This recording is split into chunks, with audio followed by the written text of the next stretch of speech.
So Jaganmohan Reddy గారు కూడా అంత ప్రిపేర్డ్గా ఉన్నారు ఉన్నాడు కదా. For anything. నేను మొన్న చెప్పాడు కదా, ఐ మీన్ విజయవాడ ఎవరు అడ్డగించారు రమ్మని ఉన్నాడు.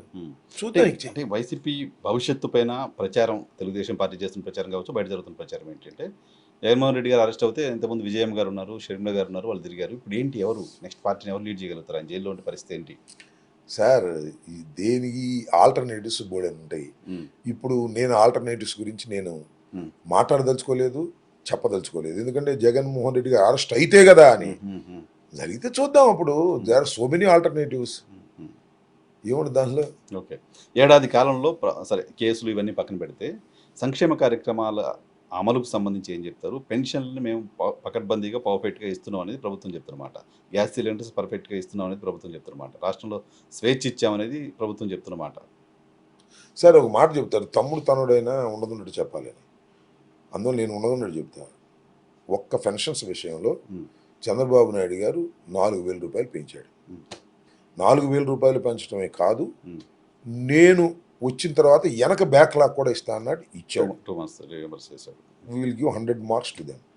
ఆ తర్వాత స్టార్ట్ చేశాడు, 3 లక్షల మందిని తగ్గించేశాడు. ఇది తప్ప, ఈ ఒక్కటి తప్ప ఏం చేశాడు చెప్పమను.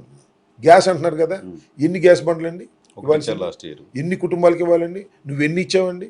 లెక్క చెప్పమనండి. ఇది తప్ప ఏ ఒక్క హామీని నిలబెట్టాడు? మహానాడులో మనం చెప్తున్నారు ఫలానా తారీఖు నుంచి మేము ఇస్తామని. అంటే ఎన్నికలకు ముందు ఇచ్చిన హామీలను మహానాడులో ఆ హామీలను నెరవేరుస్తామని మరో హామీ ఇస్తున్నారు. హౌ రెడిక్యులస్ ఇది దిస్. నువ్వు ఎన్నికలకు ముందు హామీలు ఇచ్చావు, ఇచ్చి హామీలు సంవత్సరం అయిపోయింది. తొలి మహానాడులో చెప్తున్నాడు ఏమని? మేము ఇచ్చిన హామీలను తప్పనిసరిగా నెరవేరుస్తామని హామీ ఇస్తున్నాడు. మళ్ళీ హామీ ఇస్తారు. ఏంది, వాట్ ఈస్ దిస్?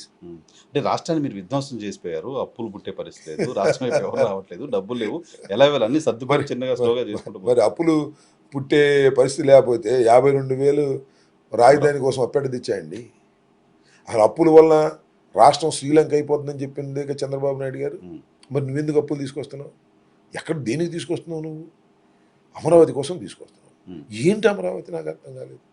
ఇప్పుడు అమరావతి అమరావతి అమరావతి అంటే అమరావతికి మేము వ్యతిరేకం కాబట్టి అమరావతిని చూస్తేనే మేము కళ్ళల్లో నిప్పులు పోసుకుంటున్నాం అని చెబుతున్నారు. కానీ ఏంటి అమరావతి? నాకు అర్థం కాలేదు.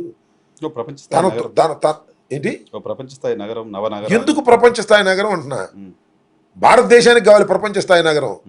ఆంధ్రప్రదేశ్ ఎందుకు కావాలంటున్నా నేను? బెంగళూరు లాగా, హైదరాబాద్ లాగా, చెన్నై లాగా ఎప్పుడు అవుతాయి? బెంగళూరు ఏమైనా నిర్మించారా? హైదరాబాద్ ఏమైనా నిర్మించారా? మనం నిర్మిద్దాం. చంద్రబాబు నాయుడు గారు ఎటువంటి భారీ ప్రాజెక్ట్ నిర్మించే చరిత్ర ఉంది, ఆయన చేయగలరని మోదీ గారు చెప్తున్నారు. ఇంపాసిబుల్. మోడీ గారు చెప్తాడు. మోడీ గారికి చంద్రబాబు దగ్గర ఉన్న సీట్లు కావాలి కాబట్టి మోడీ గారు ఏమైనా చెప్తాడు. ఇంపాసిబుల్. నేను బలంగా చదివి ఇంపాసిబుల్. ఒక రాష్ట్ర ప్రభుత్వం ప్రపంచ స్థాయి నగరాన్ని నిర్మించాలని అనుకోవటం అనేది ఒక పిచ్చి పొరపాటు. దానివల్ల సర్వనాశనం చేసేస్తున్నాడు చంద్రబాబు నాయుడు గారు రాష్ట్రాన్ని. 52,000 కోట్ల రూపాయలు తీసుకొచ్చాడు.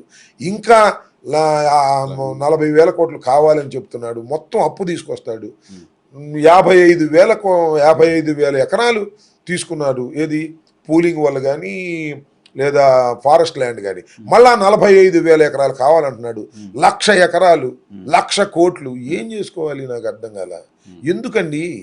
ఎందుకు ప్రపంచ స్థాయి నగరం ఒక రోజుతో తీర్చిదిద్దబడిద్దా? ఇది ఏమన్నా రియల్ ఎస్టేట్ వ్యవహారమా? ప్రపంచ స్థాయి నగరంగా తీర్చిదిద్దటానికి, పెరగటానికి హైదరాబాద్ చూసాం కదా మనం. ఇవాళ హైదరాబాద్ ఎంత బ్రహ్మాండంగా పెరిగిపోయింది. ఎవడు కడితే పెరిగిపోయింది? నేనే కట్టాను అంటున్నాడు ఆయన. నమ్మాలా మనం? హైటెక్ సిటీ కట్టాడు. కట్లా ఆయన. కట్టే సమయానికి ఆయన ఉన్నాడు. దానికి ఫౌండేషన్ స్టోన్ వేసింది ఎవరు? జనార్దన్ రెడ్డి గారు.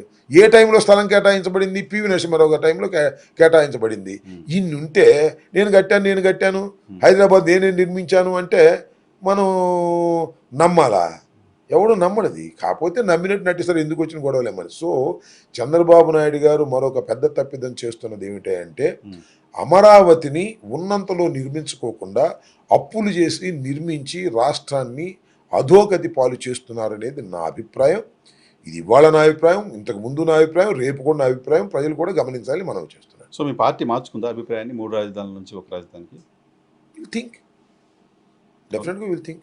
మొన్న జగన్మోహన్ రెడ్డి గారు ఒక మాట అన్నాడు, మీరు చూశారు. విజయవాడ గుంటూరు మధ్యలో దట్ ఈజ్ యువర్ ఎజెండా కావచ్చు. ఇంకా దాని మీద పూర్తిగా మాకు డిస్కషన్ జరగలేదు, జగన్మోహన్ రెడ్డి గారు తమ నిర్ణయాన్ని చెప్పలేదు, మాతో మాట్లాడలేదు కాబట్టి సో ఆలోచించుకోవాల్సినటువంటి అంశం ఇది. 3 రాజధానులు అనేది 3 రాజధానుల వల్లే మేము ఓడిపోయామనో, లేకపోతే ఇంకో దాని వల్ల ఓడిపోయామని కాదు కానీ 3 రాజధానుల పట్ల మా అభిప్రాయాన్ని మార్చుకోవాల్సిన అవసరం ఉందని మాకులో కూడా ఇంటర్నల్గా చర్చ ఉంది. ఉమ్. Will see later.